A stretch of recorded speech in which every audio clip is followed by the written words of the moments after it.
I visited General Washington. He appeared much depressed. I observed him to play with his pen and ink upon several small pieces of paper. I was struck with the inscription. It was, "Victory or Death." Dr. Benjamin Rush, Christmas Eve, 1776. As the year was ending, America's war for independence seemed doomed. George Washington had not won a battle since taking command. In the past 5 months, the British had driven his army all the way from Long Island to southern Pennsylvania. Washington's army had once numbered 20,000. By New Year's Day, when more enlistments would expire, it would fall below 3,000. Order your fire alarms. To keep the rebellion alive, Washington needed new recruits. To inspire enlistments, he needed a victory. Congress asked each of the United States to declare a day of prayer to seek God's help in defeating the British. On Christmas Eve, Washington received intelligence that seemed to answer his prayers. Across the Delaware River, the town of Trenton, New Jersey, was held by fewer than 1,500 German soldiers. The Hessian commander, Colonel Johann Rall, was so contemptuous of the rebels, he called them country clowns. He did not even bother to fortify his outpost. Less than 10 miles from Trenton on Christmas night, George Washington launched one of the boldest maneuvers of the war. He began to ferry his ragged army across the ice-choked Delaware. Washington himself chose the password for their mission: victory or death.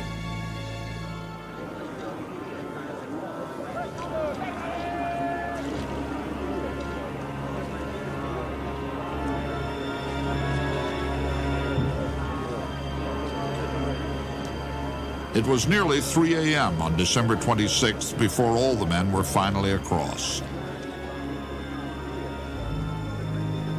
They still had 9 treacherous miles to march over icy roads. It is fearfully cold and raw. It'll be a terrible night for the soldiers who have no shoes. Some of them have tied old rags around their feet. Others are barefoot. But I have not heard a man complain. Colonel John Fitzgerald. Snow and freezing rain slowed their march, stealing Washington's chance to surprise the Hessians before daylight. Still, he pressed on. I have never seen Washington so determined. A man came with a message from General Sullivan that the storm was wetting the muskets and rendering them unfit. "Tell General Sullivan," said Washington, "to use the bayonet. I am resolved to take Trenton." Colonel John Fitzgerald.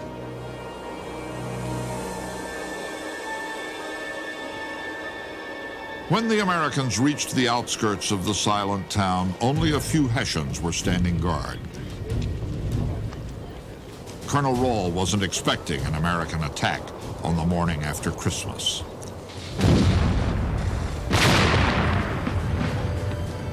Roused from a deep sleep, Colonel Rall tried to form his men, but Washington's artillery cut them down. The battle had raged for less than half an hour when Rall was shot and mortally wounded. In his pocket was a note that a loyalist had sent the night before while the colonel was playing cards and drinking wine. It warned of an American attack.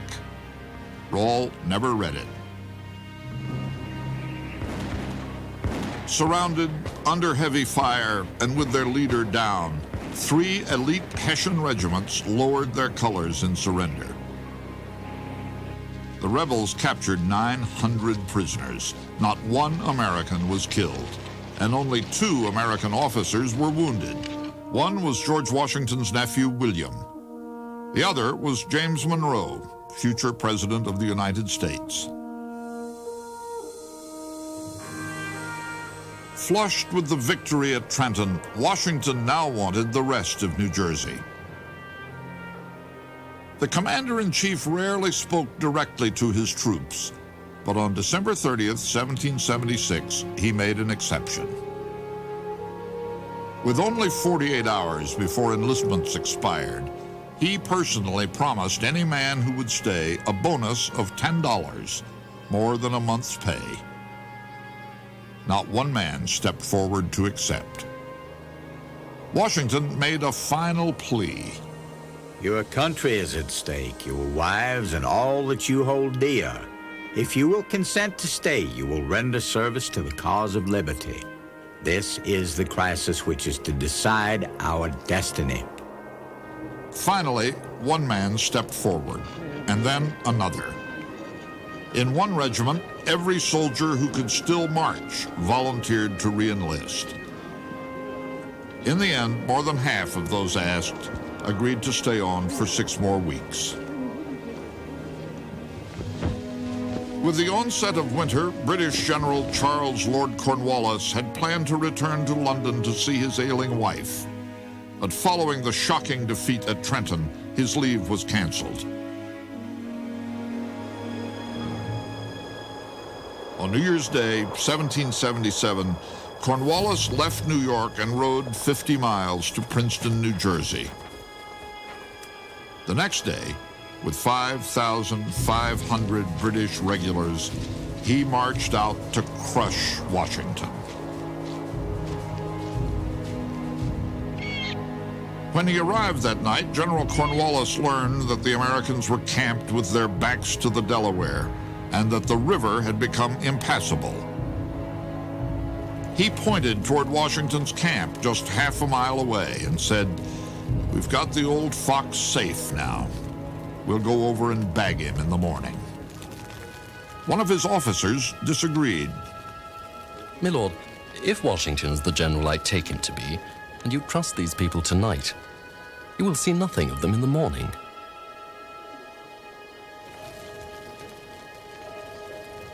Through the night, the glow of American campfires assured Cornwallis that his quarry was still trapped. But the fires were a decoy. At 1 in the morning, the rebels had muffled their wagon wheels with rags and slipped away.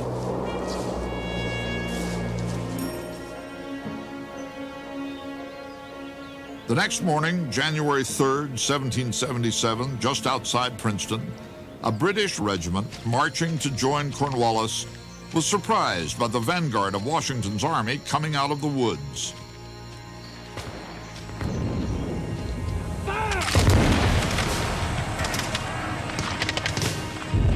After firing only a few volleys, the rebels turned and fled, panicked by the sight of British bayonets.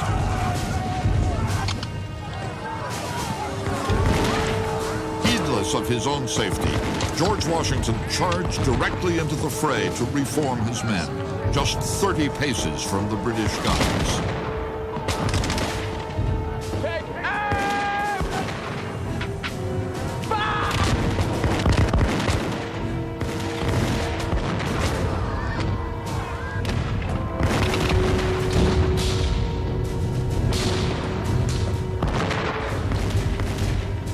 When the smoke cleared, Washington was still in his saddle, and the men heard him shout, "Parade with us, my brave fellows. The day is ours." Within 45 minutes, the rebels had driven the British from the field and captured Princeton. In just 1 week, Washington's bold winter victories in Trenton and Princeton turned the tide of the war and transformed George Washington into a legend. If there are spots on his character, they are like spots on the sun, only discernible by the magnifying powers of a telescope. Had he lived in the days of idolatry, he would have been worshipped as a god. The Pennsylvania Journal. There are 2 impacts from Washington's campaign of Trenton and Princeton. The first one is an immediate impact, which is morale.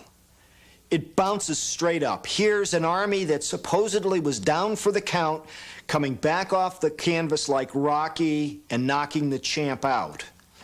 Obviously, everybody's going to feel good. But the more important significance for the Continental Army is the recovery of most of New Jersey as recruiting ground. An Englishman visiting America reported on the rebels' newfound strength. Volunteer companies are collecting in every county on the continent, and in a few months the rascals will be stronger than ever. Even the parsons, some of them, have turned out as volunteers. Damn them all.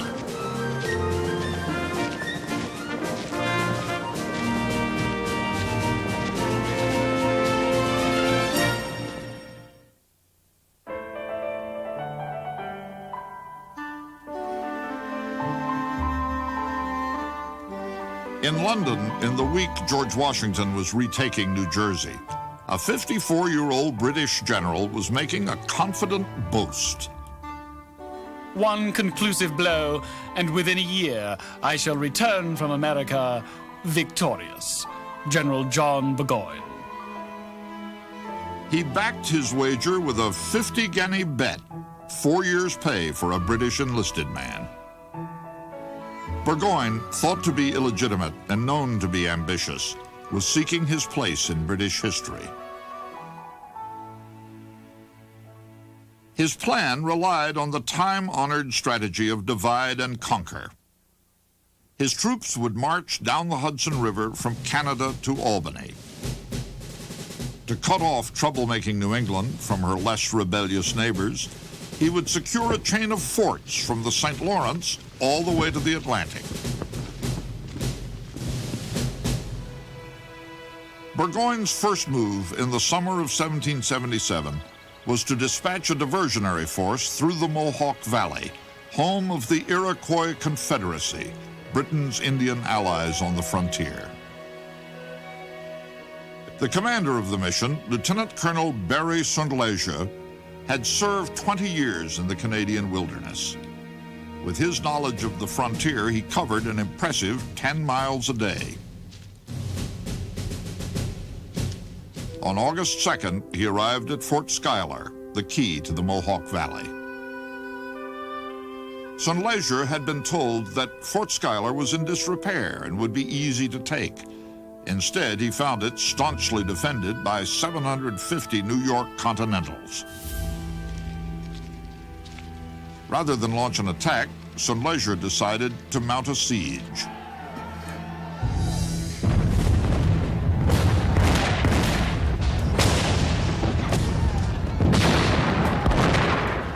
After 3 days of bombardment, the American garrison refused to surrender. By now, scouts had alerted St. Leger that 800 Americans were marching from the east to break the siege. The American reinforcements were led by Brigadier General Nicholas Herkimer of the New York Militia.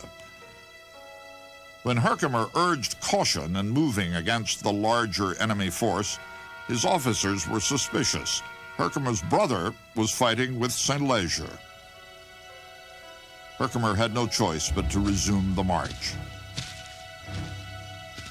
6 miles short of Fort Schuyler, the column entered a narrow ravine near a place called Oriskany. The woods above them exploded as 400 of St. Leger's Indian allies opened fire.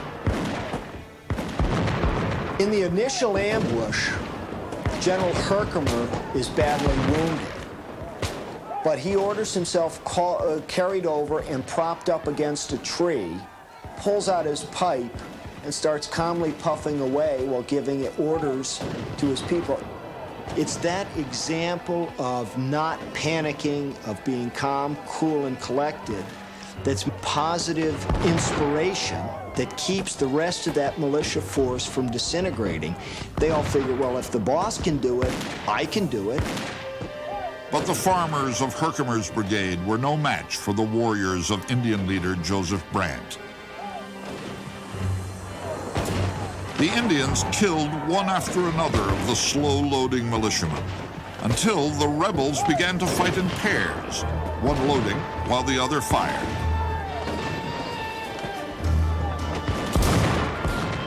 One of the things that maybe is deceptive about the Battle of Oriskany leads to its reputation for it being a very bitter and bloody fight is that it was done at extremely close range rather than the number of killed and wounded that were involved. It's that each one of those individual incidents involved hand-to-hand combat, and in the 18th century, hand-to-hand combat is a relatively rare phenomenon. One side or the other will run away before you can get that close. When it was over, 160 Americans were dead. Herkimer himself later bled to death after a surgeon ineptly amputated his leg.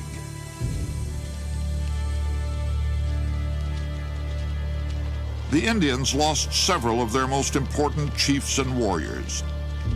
When they returned to their camp, they discovered that the rebels from Fort Schuyler had plundered it. The British had assured their Indian allies of easy battles and the spoils of war. Now they had neither. Hundreds deserted. At Fort Schuyler, the siege was now in its second week. 100 miles away, Benedict Arnold volunteered to lead 1,000 Continentals to rescue the garrison. But before he even reached the fort, Arnold tried a ruse to win the battle without firing a shot. Arnold is smart enough to take advantage of a gentleman named Han Yost, who is a retarded individual. But in Indian mythology and in Indian religion, an individual for whom the spirits are speaking, he's specially blessed. So Arnold sends him on ahead of the Continental column with the story that all the long knives are coming and this is going to be a big battle and there's a huge force approaching. Arnold's ruse worked. The rest of the Indians fled. Santaleja, finding himself deserted by his Indians, deemed his situation so hazardous that he decamped in the greatest hurry, leaving his tents with most of his artillery in the field. Thus we have clipped the right wing of General Burgoyne. Dr. James Thatcher. Yet at that moment, Burgoyne was bearing down upon the Hudson Valley with a splendid force, still intent on winning his wager to crush the rebellion. The army embarks to approach the enemy. We are to contend for the king and vindicate the law. This army must not retreat.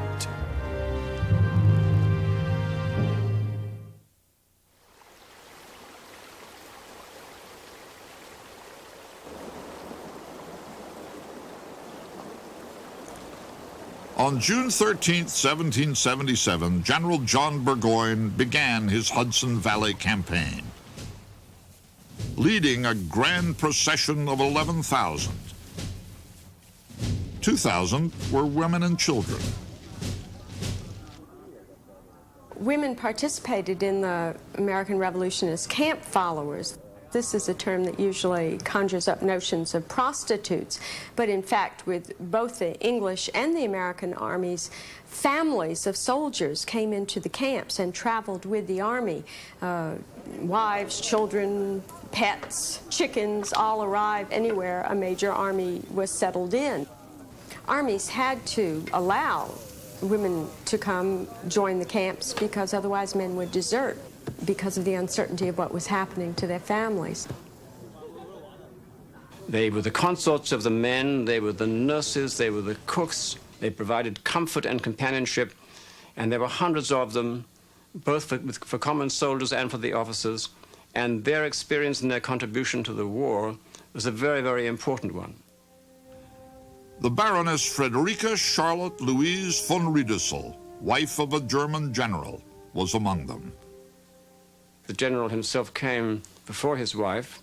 She had to remain behind because she wanted to have her third child before she came. As soon as the child was born, she packed up her 3 little daughters between the ages of 4 and newborn and took a ship to Canada and followed her husband to the battlefield.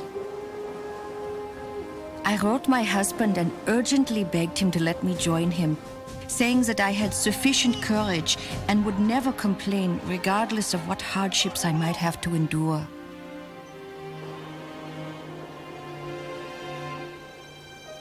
As the Baroness made her way to America, the army she was about to join reached its first objective, the great fortress of Ticonderoga.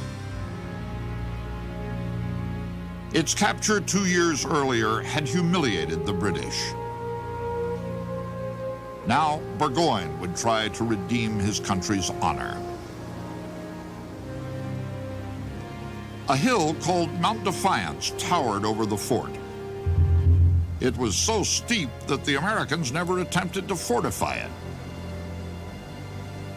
But British General William Phillips saw promise in the rugged slopes of Defiance. Where a goat can go, a man can go. And where a man can go, he can drag a gun. While the Americans spent an uneventful 4th of July, the British were painstakingly moving from tree to tree with block and tackle, hauling their cannon up Mount Defiance. On July 5th, the soldiers at Fort Ticonderoga awoke in the shadow of British guns.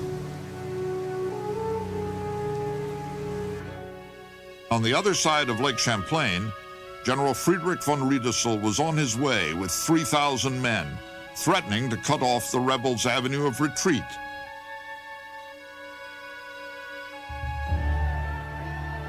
The Americans abandoned the fort without a fight.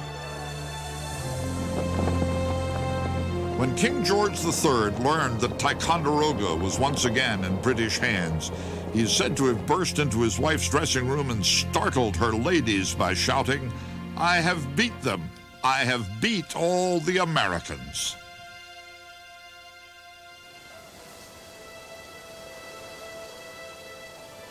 In 3 weeks, Burgoyne had managed to cover 100 miles. He had only 90 more to go to reach Albany. In a letter to George Washington, General Philip Schuyler despaired of stopping the invasion. Our army is weak in numbers, dispirited with little ammunition and not a single cannon. The country is in the deepest consternation. Almost 70 miles from Albany, Burgoyne decided to change his route. Rather than take boats down Lake George to reach the Hudson, he would go overland. It was a shorter route, but his troops would have to hack their own road out of the wilderness. When General Schuyler learned of Burgoyne's plans, he immediately put hundreds of his woodsmen to work. So he orders his troops to go out and start obstructing. They knock down all the bridges, they cut trees across the roads. They make the British go at a snail's pace. And the strategy works. It took the British 20 days to cover just 22 miles. Burgoyne's army was now desperately short of supplies, especially for the cavalry. They brought with them a dismounted dragoon regiment, German dragoon regiment, and this regiment was very keen to get horses so that it could become properly mobile. So a decision was taken to send out a small expedition to try and gather supplies, particularly get horses. The big problem Burgoyne faces is that his intelligence has missed the fact that there are 2 American officers out there in the direction that that column is headed.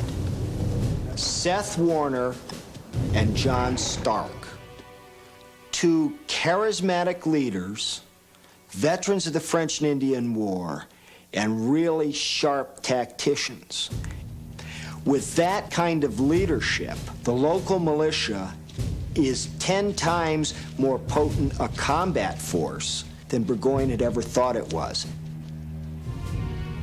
At 3 o'clock on the afternoon of August 16th, just west of Bennington, Vermont, Colonel John Stark and 1,500 New Hampshire militiamen surrounded the German and Loyalist positions. Stark, they say, pointed his sword at the enemy and shouted, "There, my lads, are the Hessians. Tonight, our flag floats over yonder hill, or Molly Stark is a widow." The rebels charged.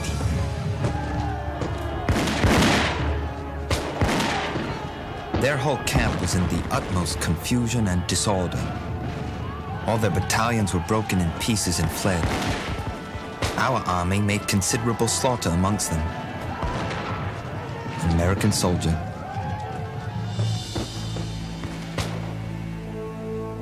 After 2 hours, the battle was over. More than 200 Germans lay dead. Another 700 were taken prisoner. Burgoyne had lost 1/10 of his force, along with any hope of resupplying his troops from the countryside.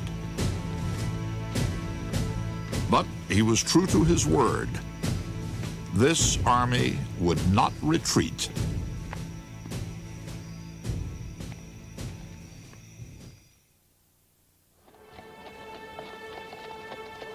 The view of the enemy must be to get possession of Philadelphia. I shall keep close upon their heels and do everything in my power to make the project fatal to them. George Washington. Throughout the spring of 1777, George Washington and his army camped at Morristown, New Jersey, to keep an eye on General Howe's army in New York. Washington reasoned that Howe would either take his huge fleet up the Hudson River to support General Burgoyne, or head south for the glory of capturing Philadelphia. In 18th century warfare, occupying the enemy capital meant victory. But Howe kept waiting for reinforcements from England. By the middle of July, he still had not made his move. The British commander was a cautious man. His rival, George Washington, was Howe's complete opposite. Washington was so impatient that portrait painters were said to have hated sessions with him because he couldn't sit still.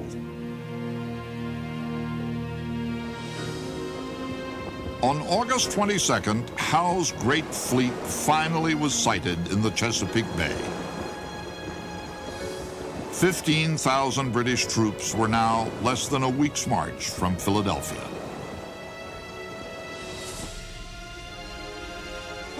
The next day, Washington rousted his army at 4 in the morning and set out to cut off Howe's advance. By the right. Right. Wheel. Yep. Left. A wealthy young French aristocrat rode at Washington's side. The 19-year-old Marquis de Lafayette had hired his own ship to bring him to America and had volunteered to serve the rebel cause without pay. In return, Congress honored him with a commission in the Continental Army.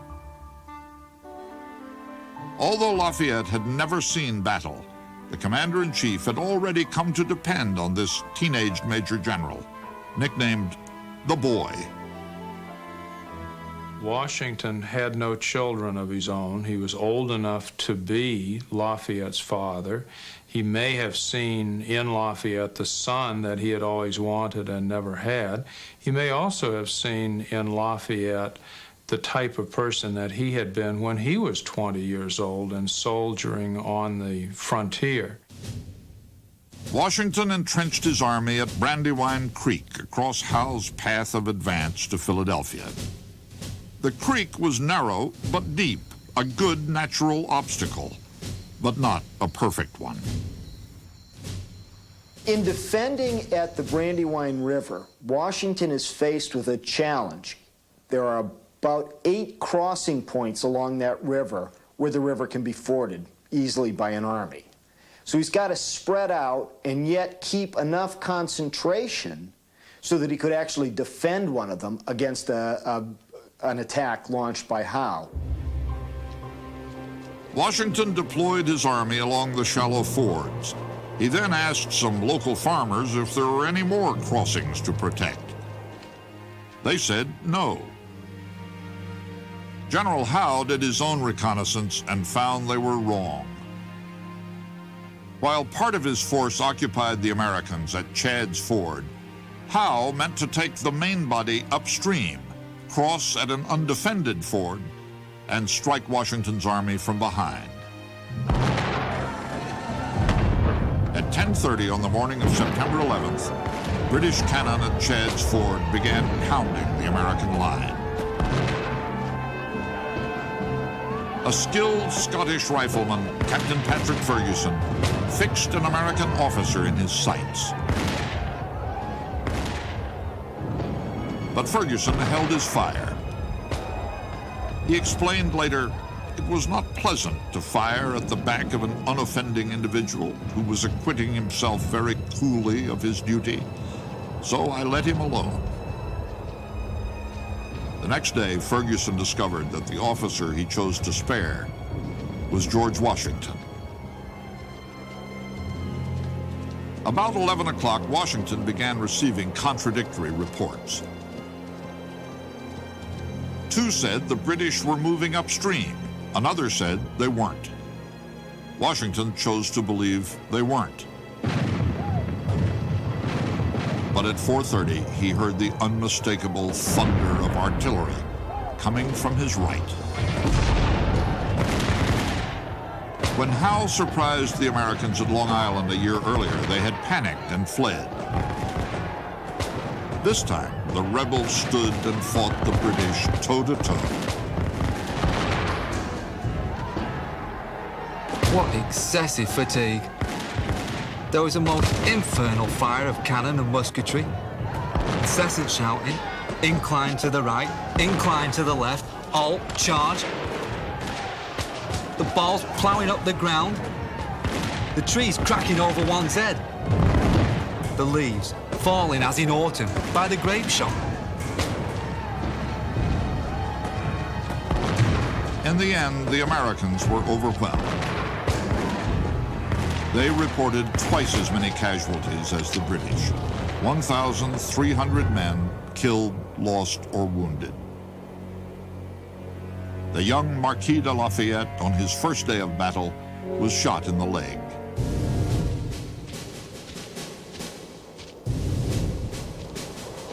Howe's army was now just 25 miles from Philadelphia. Members of the Continental Congress prepared to abandon the city. They removed the Liberty Bell and all the records of the Revolution. John Adams tried to reassure his wife, Abigail, who was in Boston. Don't be anxious for my safety. If Howe comes here, I shall run away, I suppose, with the rest. We are too brittle, you know, to stand the dashing of ball and bombs.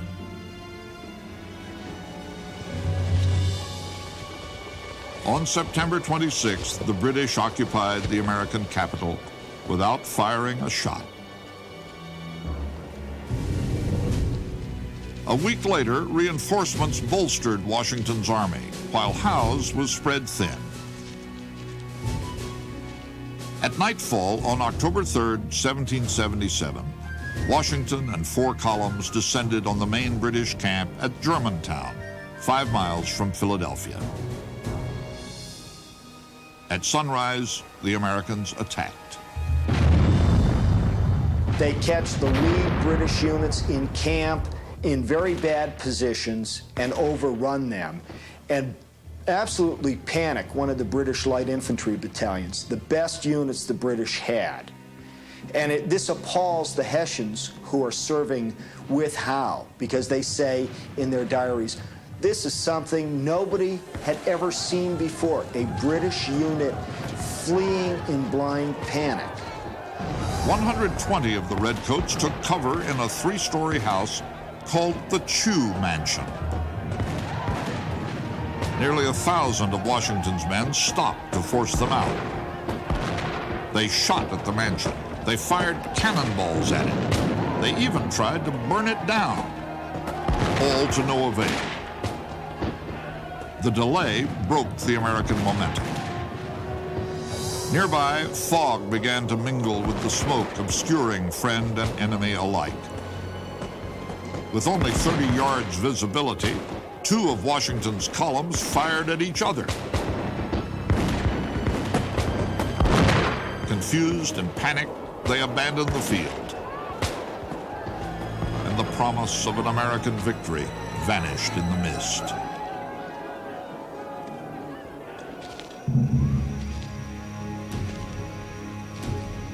The Americans had lost another battle, but the French, who had been studying the rebels, decided Washington had at last proved himself. The critical thing from the French point of view is that having, quote, lost Brandywine, a couple of weeks later, Washington counterattacks. This, to the French, answers the big question that's been holding them back right along. Will the Americans stay the course?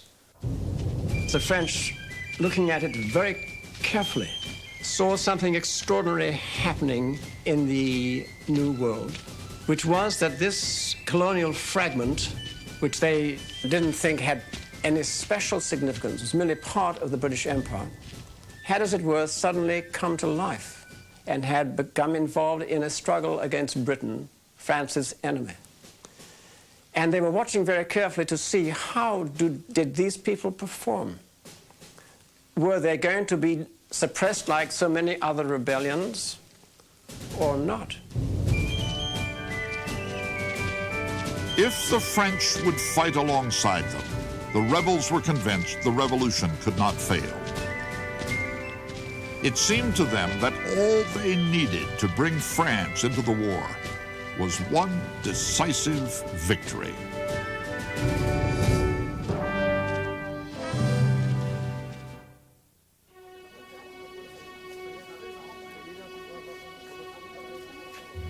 There is 100 times more enthusiasm for the revolution in any Paris café than in the whole of the United States put together. French volunteer Louis Duportail.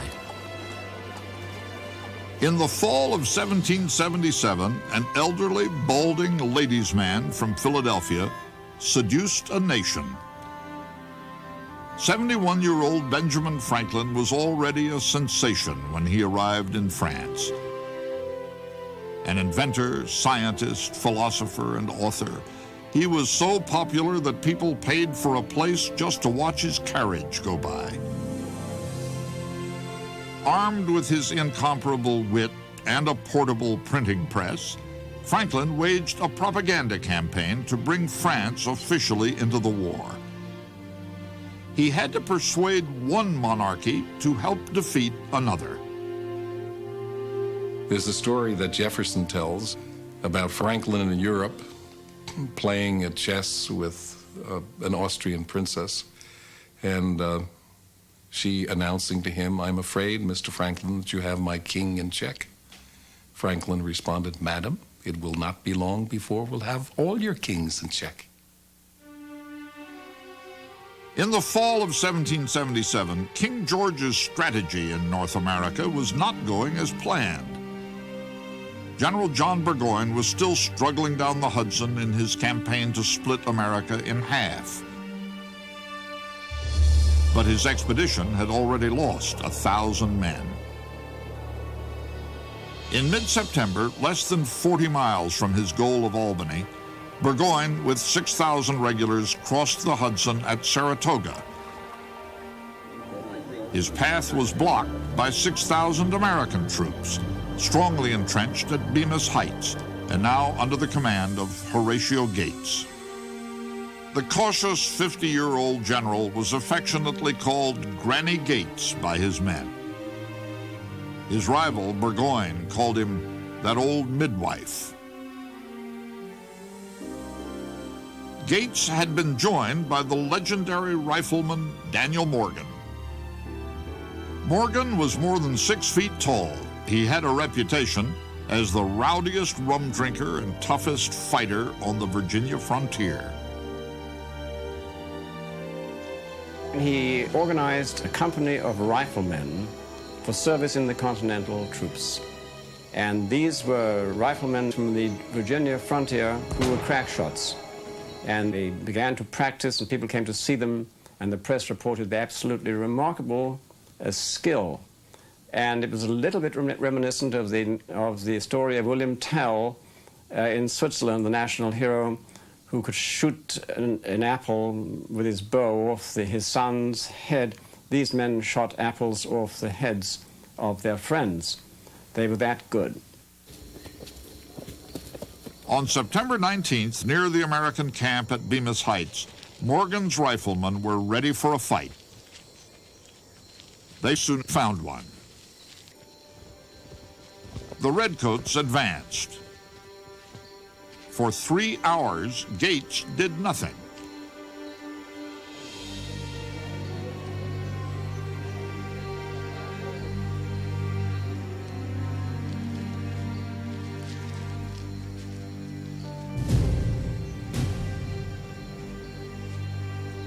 Finally, at noon, he sent out Daniel Morgan's riflemen.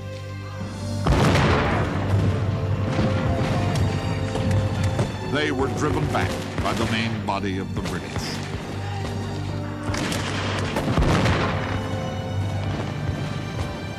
Using tactics borrowed from the Indians, Morgan now positioned his men throughout the woods, even in the trees. 11 more American regiments, 4,000 men, swarmed across Freeman's farm. Such an explosion of fire I had never had any idea of before. And the heavy artillery, like great peals of thunder, almost deafened us. Lieutenant William Digby. By dusk, Burgoyne held the field, but at a cost of nearly 700 men, a third of his soldiers who fought that day.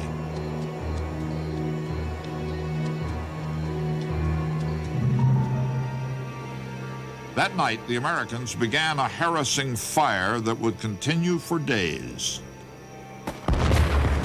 During the night, we remained in our ranks, and though we heard the groans of our wounded and dying, could not assist them. Sleep was a stranger to us. Lieutenant William Digby. There has been a great noise like the howling of dogs on the right of our encampment. It proved to have arisen from large droves of wolves that came after the dead bodies.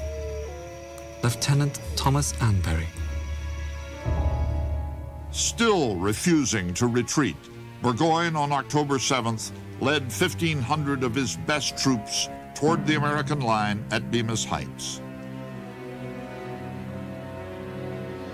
The British were outnumbered more than 2 to 1. Burgoyne ordered a withdrawal, but the aide sent to deliver this message was shot. The fighting went on. After quarreling with General Gates, Benedict Arnold had been removed from command. In the American camp, Arnold now listened to the sounds of battle a mile and a half away and fumed. Arnold, of course, could never get along with his superiors or his subordinates.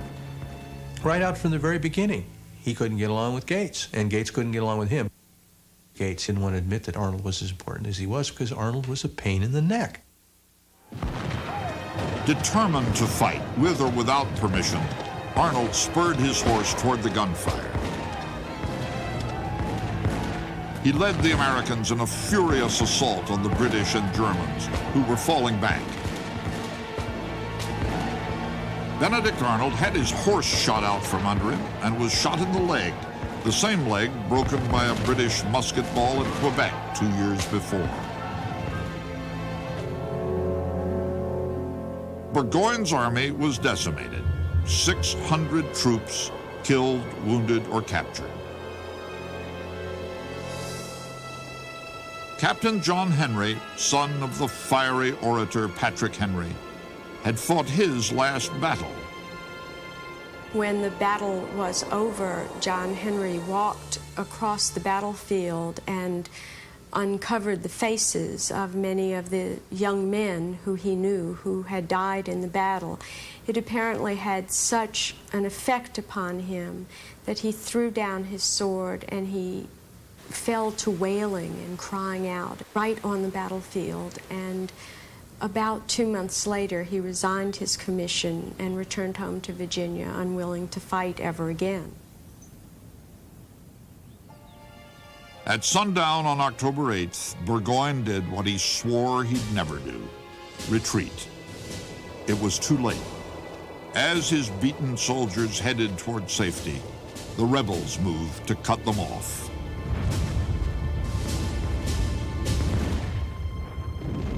We were finally obliged to take refuge in a cellar. My children lay down with their heads upon my lap, and in this manner we passed the entire night. A horrible stench, the cries of the children, and yet more than all this, my own anguish prevented me from closing my eyes. Baroness von Riedesel. At the village of Saratoga, Burgoyne was surrounded. Over the next 3 days, in 2 councils of war, his officers urged him to surrender. Finally, on October 15th, Burgoyne accepted the unacceptable.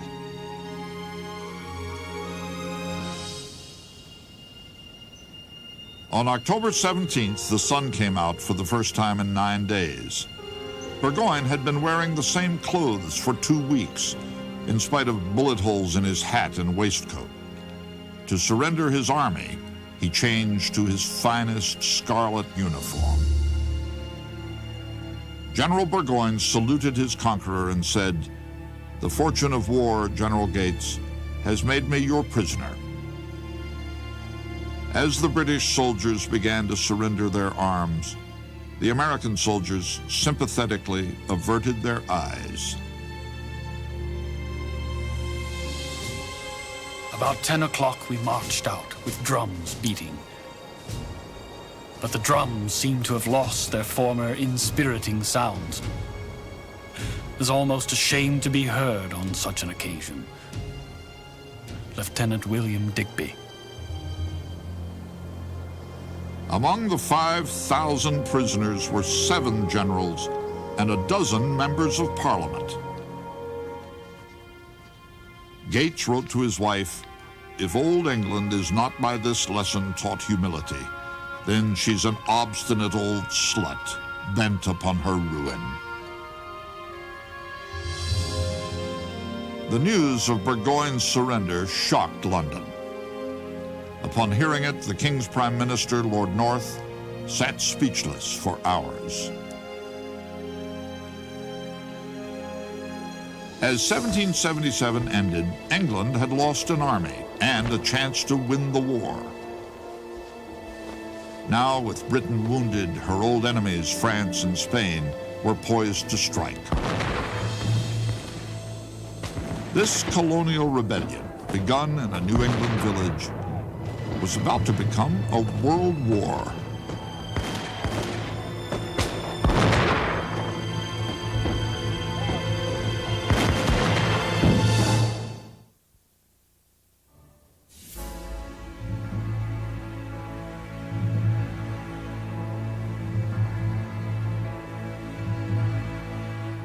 The leaves and the ground were as wet as water could make them. We endeavored to get fire by flashing powder on the leaves. But this failing, we were forced by old master necessity to lay down with 3 other of our constant companions: fatigue, hunger, and cold. Private Joseph Plum Martin.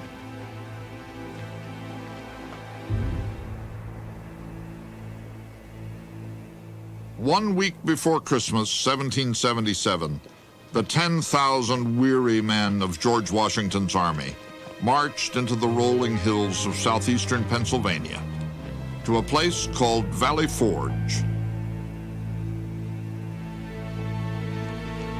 1 in 3 was unfit for duty. Men without clothes to cover their nakedness, without blankets to lay on, without shoes. Their marches might be traced by the blood from their feet marching through frost and snow.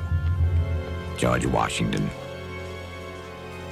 Cloth tents could not protect the men from the brutal winter, so they began to clear the forest to build huts.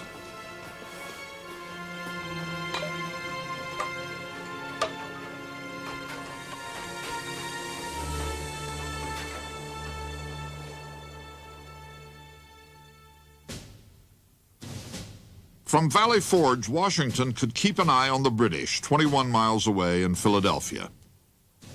And a winter encampment in a remote place without distractions was exactly what the commander-in-chief needed. Washington meant to forge a real army this winter, disciplined and uniformed, men who would not retreat at the sight of a bayonet. He wanted an army like the English had. One of the ironies of Washington was that he was rather pro-British. And he wasn't pro-British politically, obviously. He tried to model the Continental Army along the lines of a traditional European army. So he was a conventional 18th century thinker. Right. Harsh discipline was routine. At Valley Forge, a court-martial sat nearly every day. An officer caught stealing had his sword broken over his head in front of his company. Deserters received 100 lashes for the first offense, and the punishment would be drawn out for days. The men repeatedly ignored the rules of sanitation. Washington finally had to issue an order that any man caught relieving himself anywhere but at the latrines would be court-martialed. Washington knew that he had to be tough. He had to call on the men who were willing to do the things they need to do to keep a 18th century army in line. And that even means executing men when you have to in order to make sure that they understand that the rules are the rules. One of the factors about whippings, the floggings that were used as punishments in armies and navies of the 18th century is that you are inflicting a very, very painful surface wound that will leave a permanent scar so that people will know you had misbehaved, but that don't permanently disable the individual, because then he's no good as a sailor or a soldier. Washington had only 3 months to mold an army before spring arrived and the fighting resumed.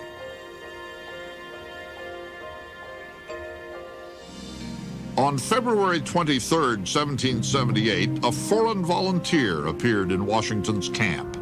The 47-year-old Baron Friedrich Wilhelm Ludolf Gerhard Augustin von Steuben introduced himself as a general and former aide-de-camp to King Frederick of Prussia, the greatest military mind of the age.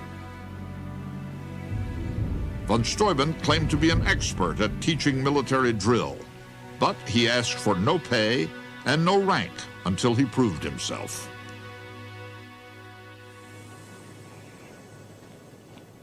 Impressed with von Steuben's credentials, Washington gave him the title of Acting Inspector General and the monumental task of training the American Army. The units of each state marched differently. They had no standard procedure for handling weapons. Their muskets were rusted. Barely half had bayonets, and most of those were used as spits to cook meat when they had meat to cook. Von Steuben, more impressed with the rebel spirit than with their discipline, wrote to a friend in Europe, You say to your soldier, do this, and he does it. But I am obliged to say, this is the reason why you ought to do that. And then he does it. Although von Steuben could curse in 3 languages, he couldn't speak English. Every night, he wrote out the next day's orders in German. Then his aide translated them into French, and a French-speaking American translated them into English.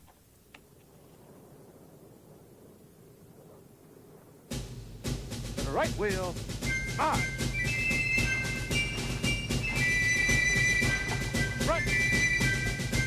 By the end of winter, von Steuben delivered what he promised, a closely drilled army. Yet he turned out to be an imposter. He was neither a baron nor a general. In fact, he had left the military 14 years earlier after rising no higher than captain. George Washington didn't care. Von Steuben had performed a miracle. He was promoted to Major General.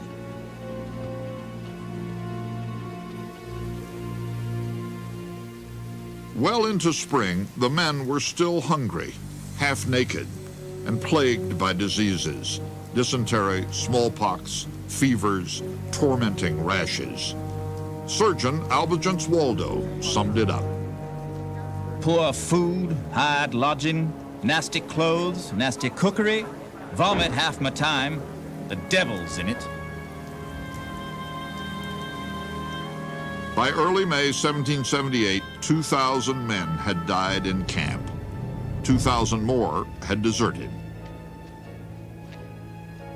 The amazing thing to me is that these people deserted in such small numbers. People generally point out, well, 1 in 10 deserted at Valley Forge. One is tempted to ask the question, what kept the other 9 around? I think the soldiers of the Revolution suffered the privations and the hardships because of peer pressure. I think that was the major factor. Bottom line is your buddy in the mess, the guy that you cook this measly portion with and stand out in the rain with. That's going to be the real key to putting up with something as long as they did.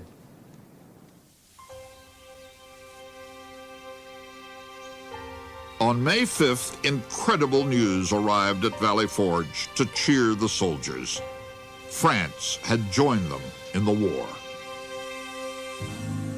Benjamin Franklin in Paris had signed agreement with the French government to enter into alliance with the Americans for so long as the struggle took against the British. And this meant so much this was in a sense a decisive event in the war, this diplomatic revolution, this diplomatic victory, which immensely heartened and put a moral inspiration not only into the soldiers but into the population.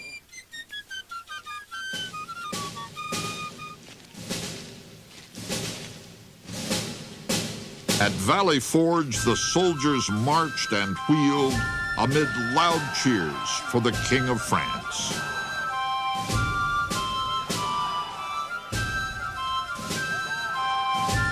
What spectacle can you imagine more splendid than an army of free men drawn up within hearing of their enemy to celebrate the interment of tyranny and the coronation of independence?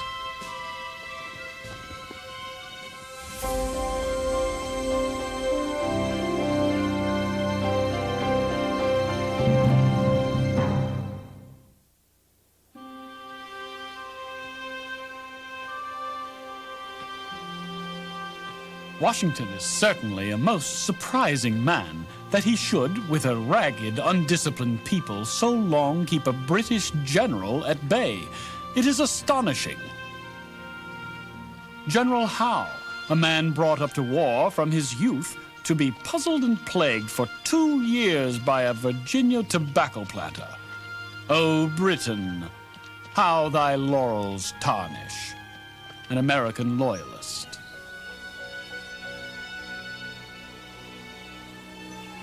In October of 1777, a few days after the disaster at Saratoga, the British commander in America, General William Howe, asked to be relieved of what he called this very painful service. He then spent a festive winter in Philadelphia with his American mistress. Their affair became so notorious that it was mocked in a popular song. Sir William, he, snug as a flea, lay all his time a-snoring, nor dreamed of harm as he lay warm in bed with Mrs. Loring.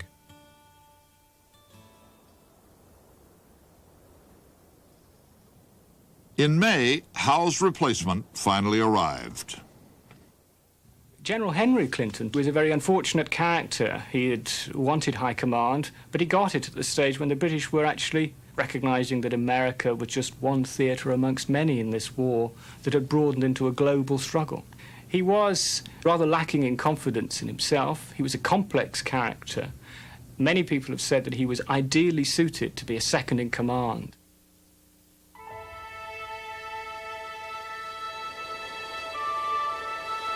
As a French fleet approached America, Clinton was ordered to evacuate Philadelphia and concentrate his army in New York. On June 16th, 3,000 Loyalists, along with 2 regiments of Hessian mercenaries who might desert on a march, left the city by ship.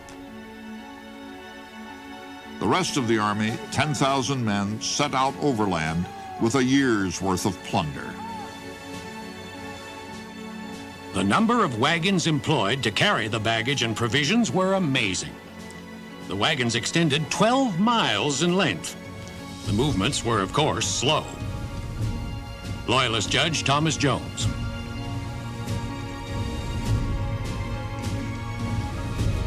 As the British retreated, Washington saw a rare chance to fight them on his terms.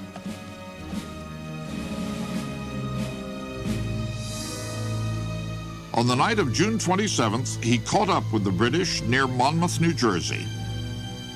After a council of war, he decided to attack. Following protocol, Washington gave the honor of leading the charge to his second-in-command, General Charles Lee, ironically the most outspoken opponent of this attack.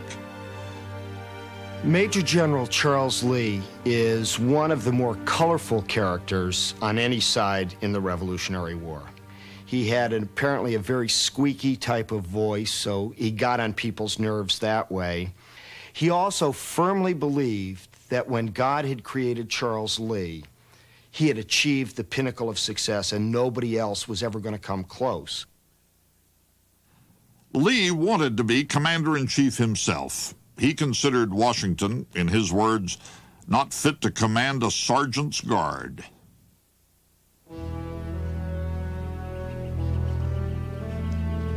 On the hot, muggy morning of June 28th, Lee, with half the army, struck.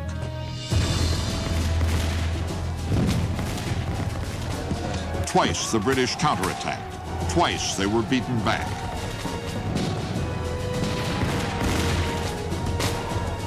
Then Lee began issuing a series of confused orders.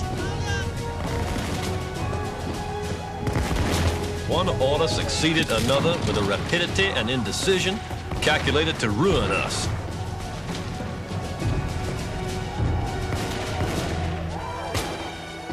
A regiment was ordered to form behind the fence and as speedily commanded to retire. All this disgraceful retreating. Colonel John Lawrence. You have in Charles Lee an officer who missed Valley Forge, who missed the entire 1777 campaign. He made decisions at Monmouth based on the way he last remembered the American army fighting, not on what that American army was capable of doing.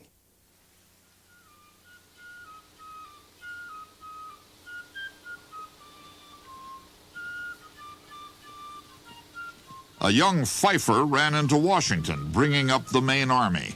When the Pfeiffer reported that Lee was retreating, the commander-in-chief had him arrested for spreading rumors. But then entire regiments began streaming past him. Washington spurred his horse straight toward the battlefield. We had not retreated far when the commander-in-chief crossed the road. I heard him ask our officers by whose order the troops were retreating. And being answered by General Lee's, he said something, but he was too far off for me to hear it distinctly. Those who were near him said that his words were, "Damn him." Private Joseph Plum Martin. Washington had always struggled to control his temper. When he spotted General Lee riding away from the battle, he lost it. It was on a day that would have made any man swear. Yes, sir, he swore on that day, till the leaves shook on the trees. Never have I enjoyed such swearing before or since. General Charles Scott. Only 200 yards from the British, Washington personally halted the retreat and rallied the men. He rode all along the lines amid the shouts of the soldiers, cheering them by his voice and example, and restoring the fortunes of the fight. Never had I beheld so superb a man. The Marquis de Lafayette. The British pressed their attack. This time, the Continentals stood their ground. Monmouth is one of the bigger battles that's fought in the Revolution in terms of numbers of men on both sides engaged. And it's a battle that's fought almost exclusively with regulars. So it's really regular against regular. It's the test. How well did Steuben train? Because it's pretty much an even-up contest. You see, time after time after time, when they sit there and duke it out, the American unit cracks the British unit.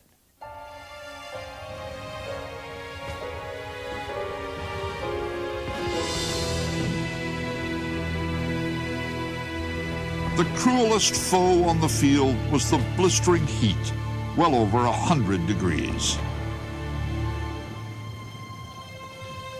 We're talking about a record heat wave, and not just a record heat wave, a humid heat wave. There are more casualties in some units of men dying from heat stroke than were killed in some of the units. It was a devastating day to try to fight in.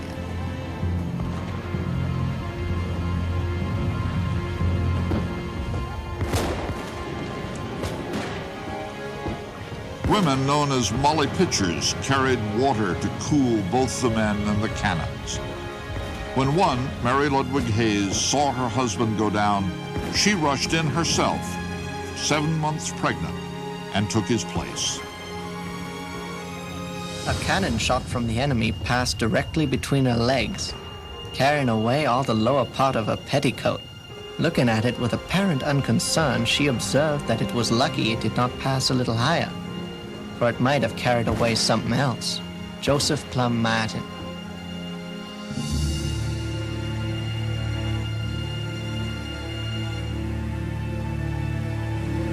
George Washington was burning to launch a counteroffensive, but the setting sun thwarted his hopes. Clinton now did to Washington what Washington had twice done to the British. He slipped away during the night.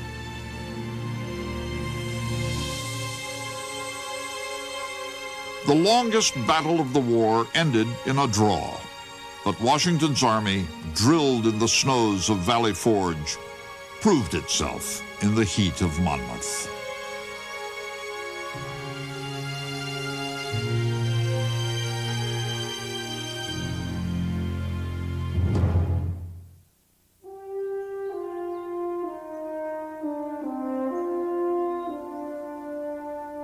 In the summer of 1778, George Washington triumphantly moved his headquarters to White Plains, New York, the scene 2 years earlier of his army's defeat and retreat.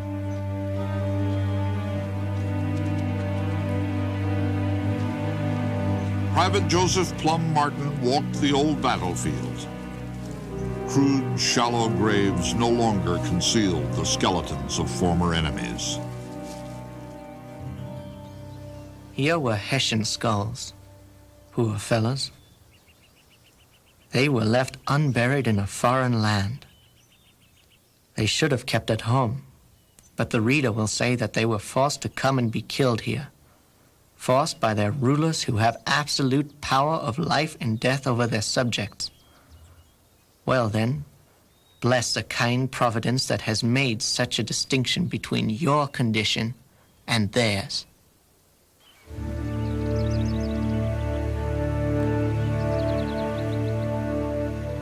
Now other foreign soldiers, French soldiers, were coming to risk their lives on American shores. But their admiral, the Comte d'Estaing, had taken 12.5 weeks to cross the Atlantic, nearly a month longer than the average journey. If d'Estaing had arrived just a few days earlier, he would have caught the British fleet outside New York Harbor and might have ended the revolution that summer. When Washington learned the heavy French vessels could not enter New York's shallow harbor, he gave up hope of capturing the city. d'Estaing offered him a consolation prize. He would attack the British garrison at Newport, Rhode Island.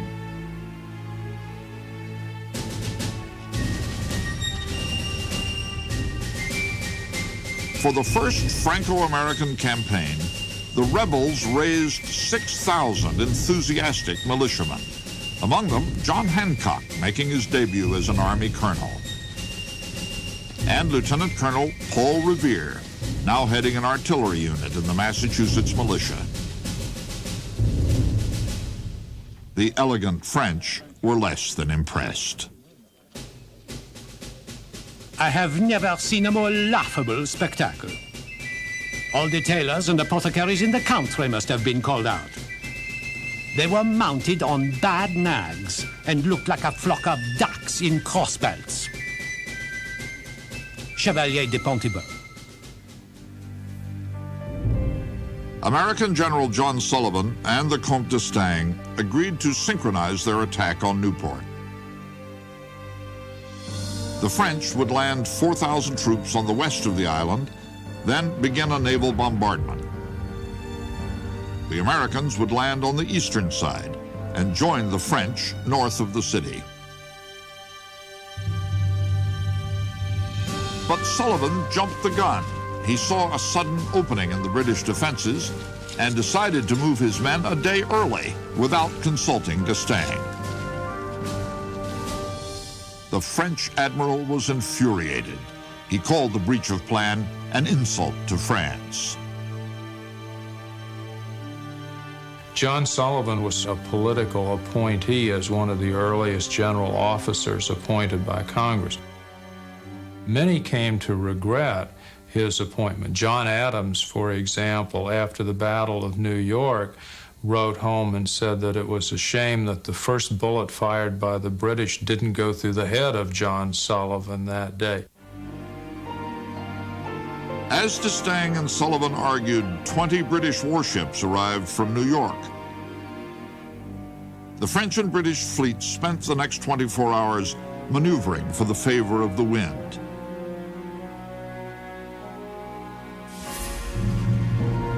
Before even one shot was fired, a gale struck and blew for 3 days.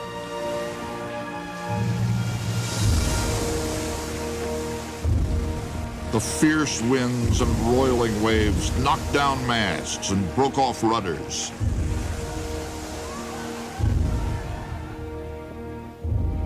After the weather cleared, d'Estaing announced he was leaving for Boston to repair his crippled fleet.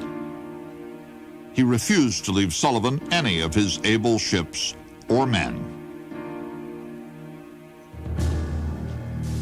Without French naval support, the Americans began to evacuate Rhode Island. The British pursued.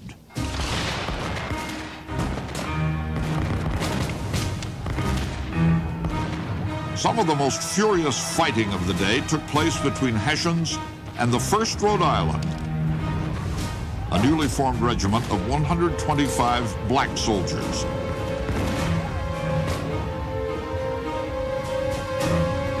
For nearly 4 hours, the 1st Rhode Island fought with what was described as a desperate valor, repelling 3 Hessian assaults. They killed or wounded nearly 5 times more men than they lost in one of the fiercest actions of the war.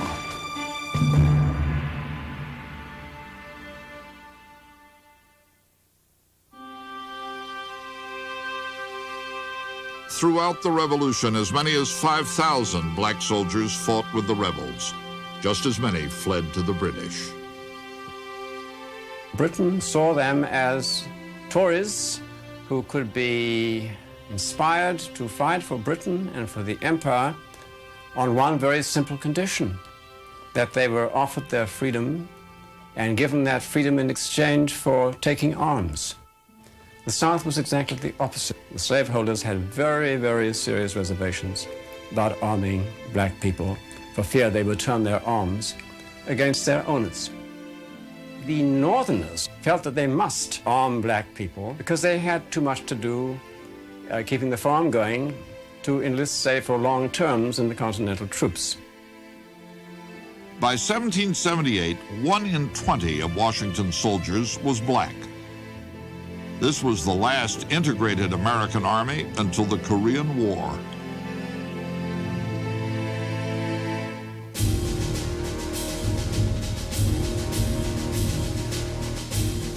The battle for Rhode Island ended in a military setback and a diplomatic blunder. Chafing old wounds dating back to the French and Indian Wars, General John Sullivan publicly blamed the French. The French fleet's sudden departure for Boston has raised every voice against the French nation and revived all those ancient prejudices against the sincerity of that people. I do resent the conduct of the Count.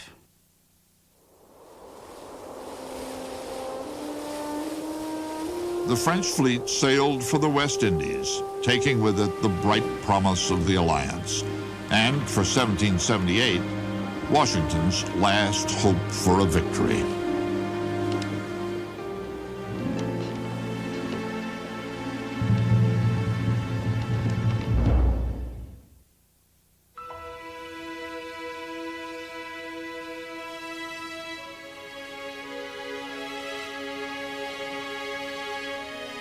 While the revolution raged up and down the Atlantic coast, another struggle was being fought at the heart of the continent, for the future of the continent, the western frontier.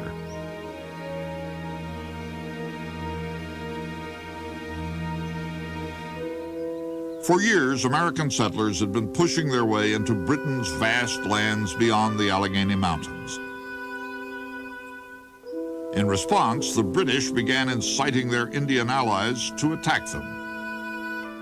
On the whole, the Native Americans, the Indian tribes, supported the British in the American Revolution because they believed that they stood a better chance of retaining their lands than if the notoriously land-hungry colonists controlled the frontier areas.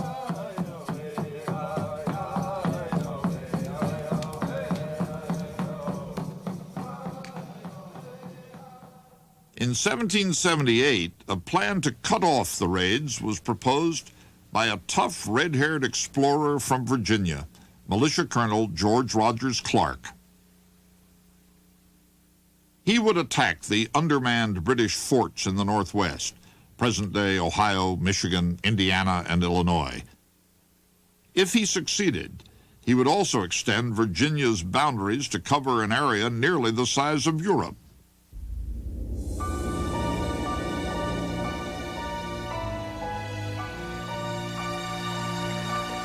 On the 26th of June, Clark and 175 frontiersmen shot the rapids of the Ohio River into enemy territory. The mission was made more ominous by a total eclipse of the sun. Clark assured the men it was a good omen.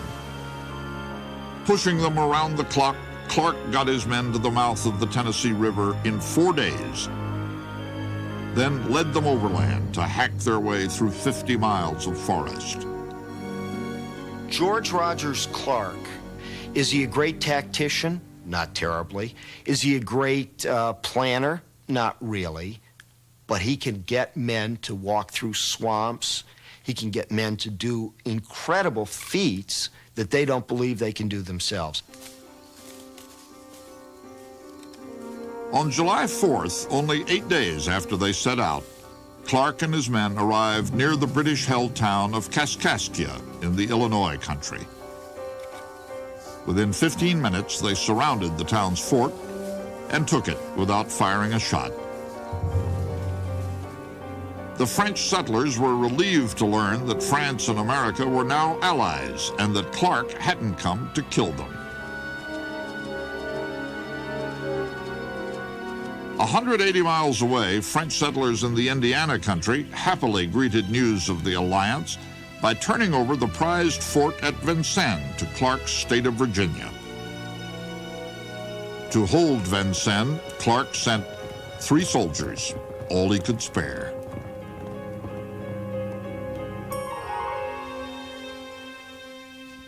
Six months later, the fort was retaken by British Lieutenant Governor Henry Hamilton, called the hair buyer for his willingness to purchase rebel scalps.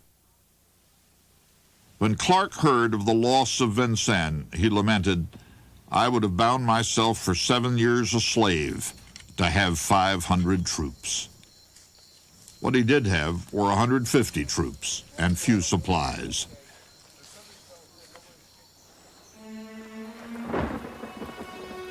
In the chill of February 1779, Clark began the long, hazardous trek to take back Vincennes. In places, the country was flooded 5 miles across with chest-deep, icy water. Rarely did the men wear dry clothes or sleep on dry ground.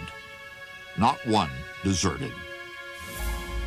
They began to think themselves superior to other men, and that neither the rivers or seasons could stop their progress. George Rogers Clark.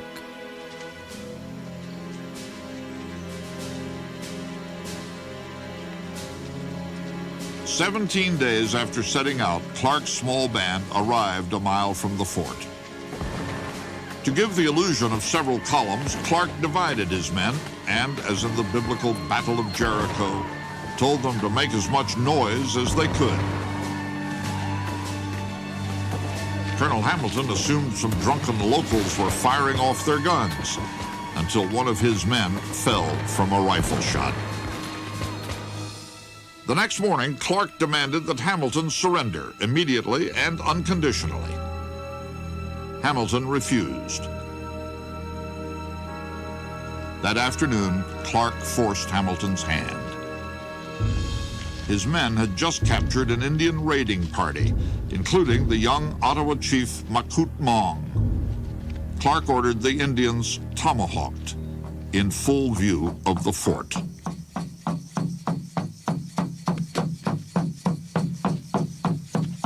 As the first warrior was killed, the others began singing their own death songs. One of the rebels turned to Makut Mong and buried the tomahawk in his skull. The chief took it out and handed it back. The executioner struck 2 more blows before killing him, while the soldiers in the fort watched.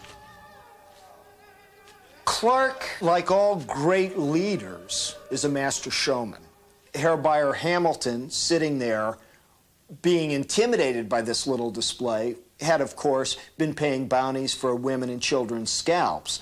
So you're dealing in an area where both sides have dirty hands. By our standards, it's not ethical conduct. Did it work? Yeah, you bet. It bluffed him right into surrendering.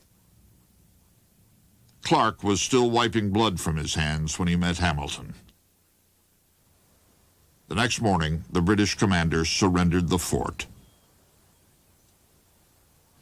When his campaign was over, Clark had claimed for Virginia a territory more than half the size of the 13 colonies. But the land would seesaw between the British and rebels for the rest of the war. While the British were defending the Northwest, back east they were launching the most notorious Indian raids of the war. On July 3rd, 1778, 1,000 Loyalists and Seneca Indians attacked the settlements of the Wyoming Valley in Pennsylvania. By their own account, the Indians took 227 scalps and put 1,000 houses to the torch. During the period of the dark days from 1778, in a time of stalemate, the British were reduced, in a sense, to a sort of impotence, that the only way that they could keep the pressure up on the colonists was by a war of attrition, which meant wearing them down.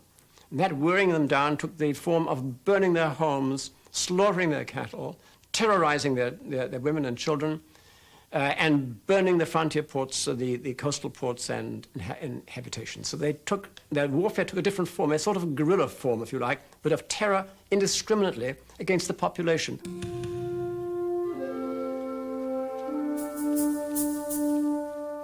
In November, about 50 miles west of Albany, a party of Mohawk warriors and Tory Rangers descended upon Cherry Valley, New York. The town was plundered and torched. 32 men, women, and children were slaughtered, many both scalped and dismembered. For both Congress and General Washington, the massacres were the last straw. In February of 1779, Washington ordered the total destruction and devastation of the Indian settlements and the capture of as many prisoners of every age and sex as possible. The Indian country was not merely to be overrun, he said, but destroyed. The commander-in-chief committed nearly 5,000 troops to the mission. The American Army leveled more than 40 Indian towns and their fields and their orchards. 80% of the Seneca's tribal land was ravaged. Devastated, the Six Nations of the Iroquois were forced to beg food from the British that bitterly cold winter. Hundreds died of starvation and disease. Others froze to death. The Iroquois never recovered. Years later, the great Seneca chief corn planter confronted George Washington. When your army entered the country of the Six Nations, we called you the Town Destroyer. And to this day, when that name is heard, our women look behind them and turn pale, and our children cling close to the necks of their mothers.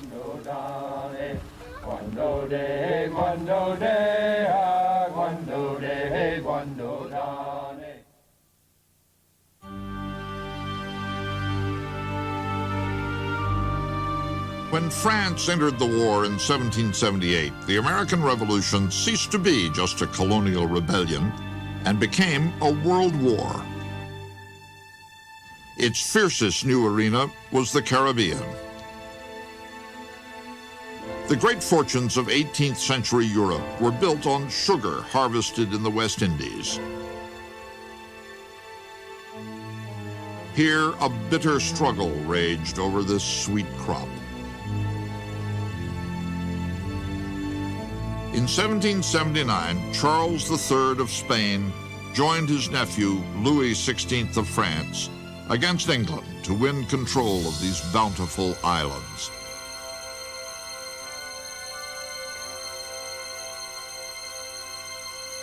The three great powers sailed into a thundering naval war.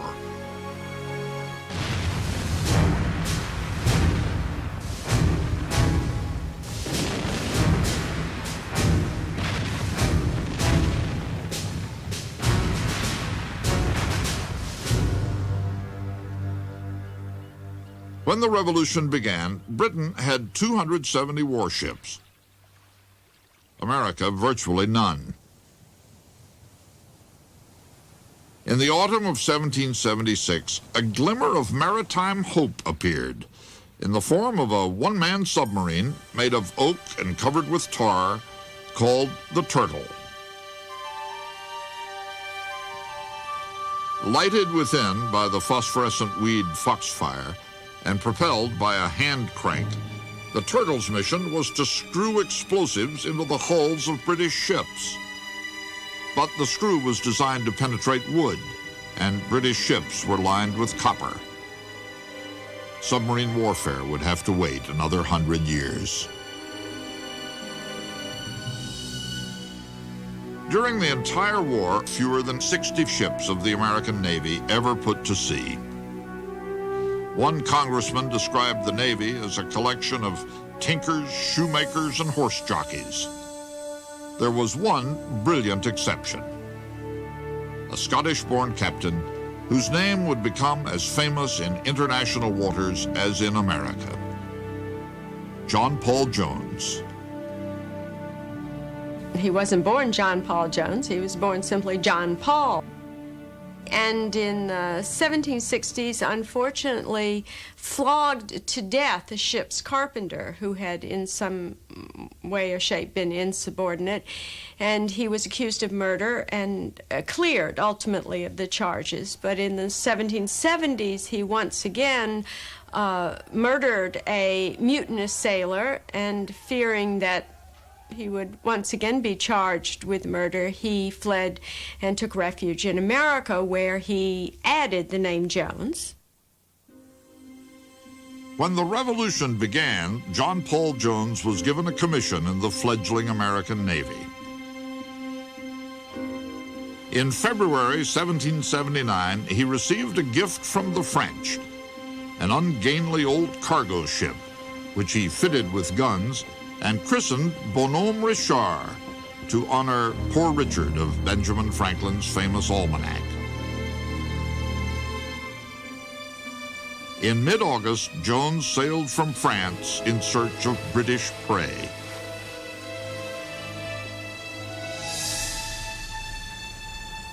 On the night of September 23rd, off the coast of England, Jones came abreast of the Serapis, a 50-gun warship.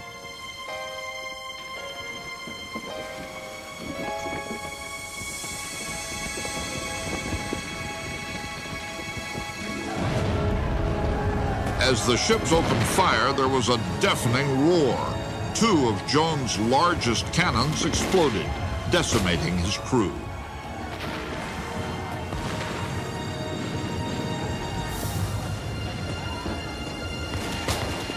Undaunted, Jones lashed his ship to the Serapis and continued the fight with light cannons and muskets.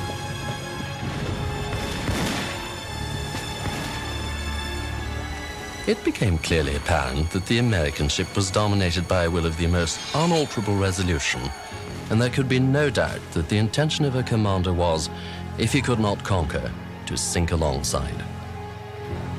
Captain Richard Pearson. They just blasted away at each other.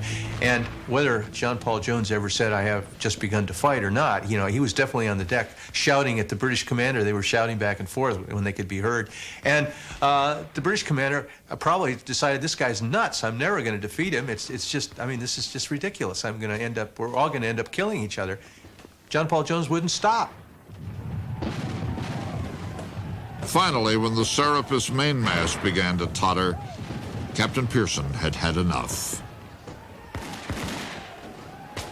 The captain of the Serapis gave repeated orders for one of his crew to haul down the English flag, but no one would stir to do it. They were afraid of our riflemen. The captain, therefore, ascended the quarterdeck and hauled down the very flag which he swore he would never strike to that infamous pirate, J.P. Jones. Lieutenant Nathaniel Fanning. The fight lasted more than 3 hours. Each side lost about 150 men, almost half of each crew. The victorious Bonhomme Richard sank 2 days later, and Jones sailed away on his new ship, the Serapis.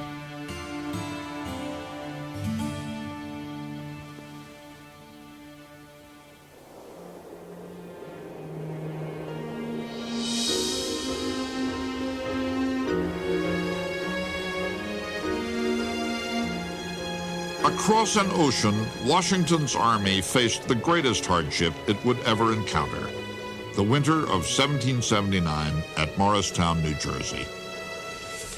It was a winter far harsher than the one at Valley Forge.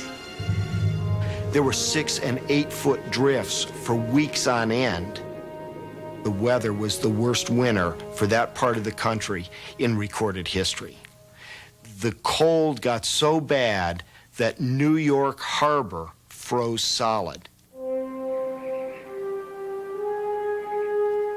The situation of the army with respect to supplies is beyond description. We must depend on the precarious gleanings of the neighboring country. We have never experienced a like extremity at any period. George Washington.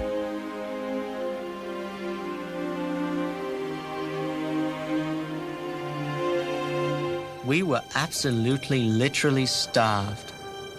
I do solemnly declare that I did not put a single morsel of victuals into my mouth for 4 days and as many nights, except a little black birch bark which I gnawed off a stick of wood, if that can be called victuals. I saw several men roast their old shoes and eat them. Some of the officers killed and ate a favorite little dog that belonged to one of them. Private Joseph Plum Martin.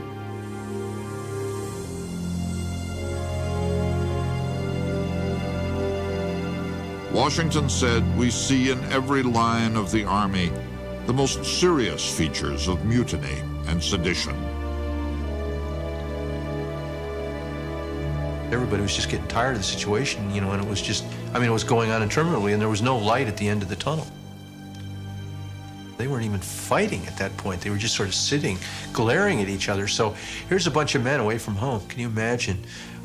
Sick. I don't know how the Army stayed together. I really don't. The monster, hunger, was not to be shaken off by any efforts we could use. The men could not stand it any longer. They saw no alternative but to starve to death or break up the army, give up, and go home. Joseph Plum Martin.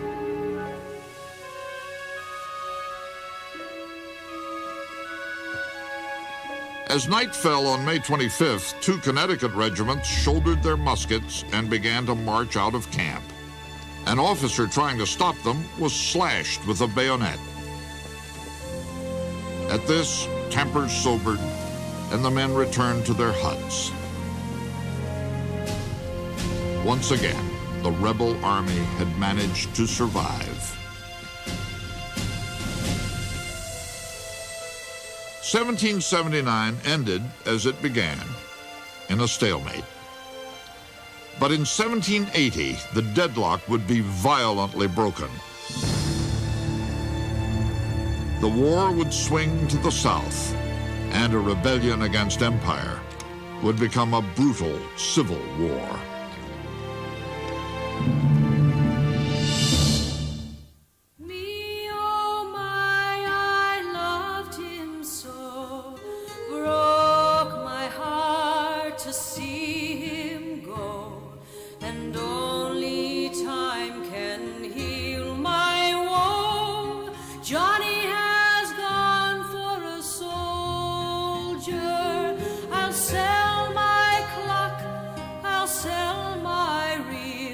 Likewise, I'll sell my spinning wheel to buy my